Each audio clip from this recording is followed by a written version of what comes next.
நம்ம forex trade பண்ண deposit பண்ணக்கூடிய புரோக்கர் நம்ம ஃபண்டை எடுத்துகிட்டு ஓடி போயிட்டாங்கன்னா நம்ம என்ன பண்ணுறது, அதை பற்றி தான் இந்த வீடியோவில் பார்க்க போகிறோம். நம்ம டெபாசிட் பண்ணக்கூடிய புரோக்கர் அப்படிங்கிறது நம்ம தான் கரெக்டாக சூஸ் பண்ணணும். ஆக்சுவலி பார்த்தீங்க அப்படின்னா இந்த புரோக்கர் ரெகுலேட்டரி பாடி கீழே வராங்களா? என்ன ரெகுலேட்டரி பாடி அப்படின்னு பார்த்தீங்கன்னா யூகேவோட FCA அண்ட் தென் சைப்ரஸோட SEISEC, ஆஸ்திரேலியாவோட ASIC, யூஎஸோட CFTC. இதுலேருந்து ஏதாவது ஒரு ரெகுலேஷன் இருந்தால் கூட நம்ம பண்ணக்கூடிய ஃபண்டு சேஃப். என்ன ப்ரோ சேஃப்னு சொல்கிறீங்க எப்படின்னு கேட்டிங்கன்னா, யூகேவோட FCA ஒரு கிளைண்ட்டுக்கு கிட்டத்தட்ட 85,000 யூரோ வரைக்குமே இன்சூரன்ஸ் கவர் அப் பண்ணுறாங்க.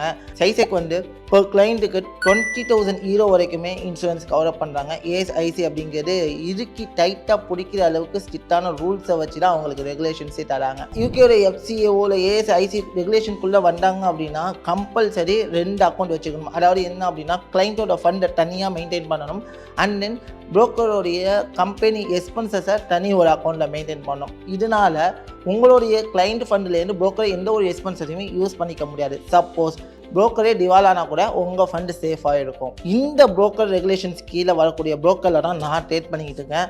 என்னோடய புரோக்கரில் சேஃபாக நீங்களும் ட்ரேட் பண்ணணும்னு நினச்சிங்கன்னா புரோக்கர்னு கமெண்ட் பண்ணுங்கள். என்னோடய புரோக்கர் லிங்கை நான் உங்களுக்கு அனுப்புகிறேன்.